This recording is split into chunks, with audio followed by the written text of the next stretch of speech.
Ada beberapa pemandangan yang sangat menyedihkan, di mana kucing mati membeku di permukaan salju, tubuhnya kaku dan mengeras. Itu adalah momen haru yang menguras air mata bagi para pecinta kucing. Andai saja mereka menemukan kucing itu lebih awal, sepertinya kejadian memilukan itu tidak akan pernah terjadi. Di beberapa bagian bumi, cuaca bisa begitu ekstrim.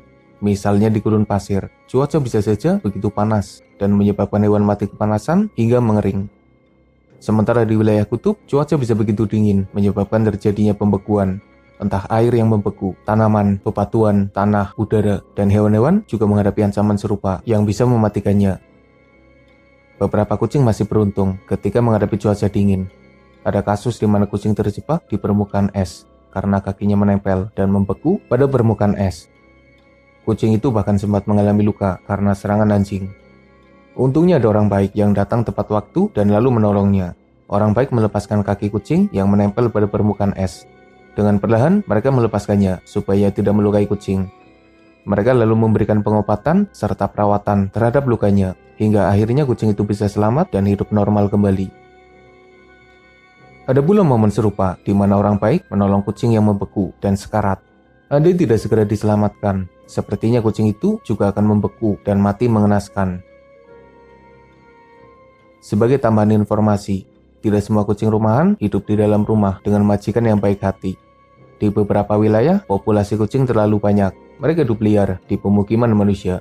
Bahkan sebagian orang menganggap mereka sebagai hama. Jadi ketika musim dingin, mereka yang terlantar di luar rumah akan menghadapi ancaman mengerikan dari cuaca yang bisa membuatnya mati membeku. Sebenarnya bukan hanya kucing. Beberapa hewan juga harus mengalami nasib yang buruk karena mereka terjebak dan akhirnya membeku dalam cuaca yang super dingin.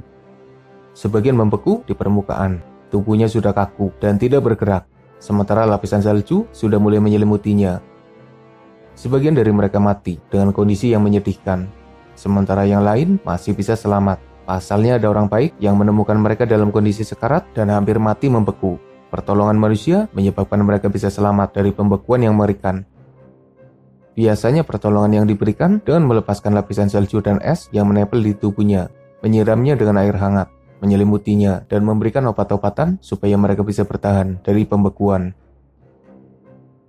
Ada pula hewan yang membeku di dalam air. Orang-orang menemukan mereka di dalam es dengan kondisi yang mengenaskan. Bukan hanya ikan dan hewan akuatik. Ada pula hewan darat yang membeku di dalam es. Sepertinya mereka berada di dalam air ketika cuaca terlalu ekstrim dan menyebabkan air membeku dan mereka terjebak di dalamnya. Pemandangan seperti itu memang sangat menyedihkan. Cuaca yang ekstrim menyebabkan banyak hewan tidak mampu bertahan. Mereka tidak bisa beradaptasi dengan kondisi yang terlalu dingin. Makanya, sebagian hewan biasanya memilih untuk bermigrasi ketika cuaca di sekitarnya mulai tidak bersahabat. Mereka melakukan perjalanan jauh menuju wilayah yang lebih hangat dengan sumber makanan yang lebih berlimpah. Sementara yang tetap bertahan, mereka harus menyiapkan diri menghadapi kondisi yang mengerikan. Ancaman pembekuan yang nyata harus mereka hadapi. Dalam kondisi kedinginan, mereka kesulitan menemukan makanan, kesulitan mencari tempat yang hangat. Dan jika kondisi tidak segera membaik, maka kejadiannya bisa seperti kucing dan hewan lain yang membeku. Beberapa hewan masih bisa beradaptasi dengan cuaca yang dingin.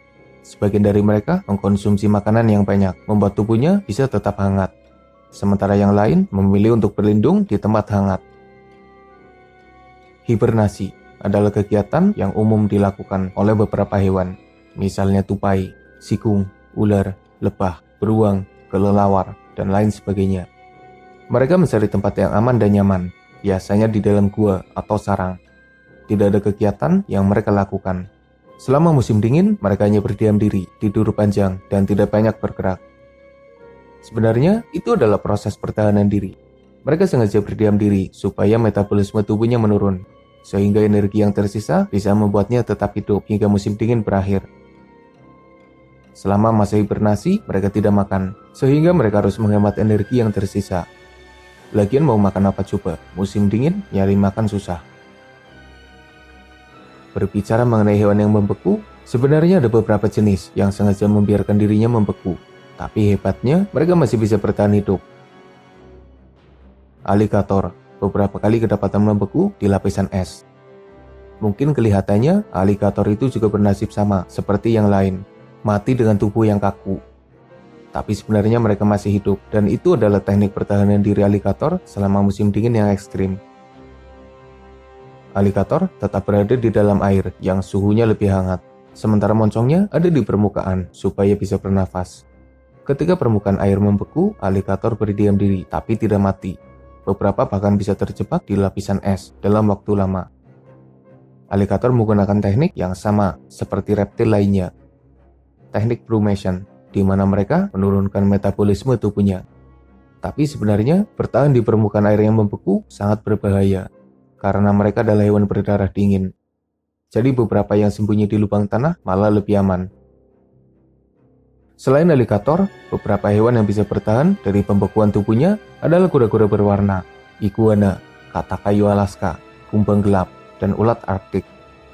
Sebagian dari mereka bahkan mengalami pembekuan hingga ke dalam organ dalamnya. Tapi karena punya keistimewaan di dalam tubuhnya, mereka masih bisa bertahan dan akan kembali hidup normal ketika musim dingin berakhir. Anda hanya ada dua pilihan, harus bertahan dalam cuaca yang begitu panas atau bertahan dalam cuaca yang begitu dingin. Kira-kira kamu akan pilih yang mana? Beberapa wilayah di bumi adalah tempat yang terlalu berbahaya untuk dihuni. Contohnya adalah Kutub Selatan yang suhunya terlalu dingin dan hembusan anginnya begitu kuat. Di daratan Kutub Selatan tidak dihuni hewan atau tumbuhan yang umum. Meski para peneliti meyakini ada sejenis serangga dan beberapa lumut yang masih hidup di Kutub Selatan.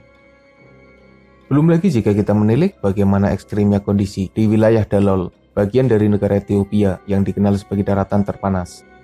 Beberapa orang bahkan menjulukinya sebagai kota hantu. Konon, tidak ada makhluk hidup yang bisa bertahan di tempat itu karena cuacanya yang terlalu ekstrim. Sudah sepantasnya kita banyak-banyak bersyukur karena hidup di wilayah yang bersahabat. Cuaca panas yang tidak terlalu panas, cuaca dingin juga tidak terlalu dingin.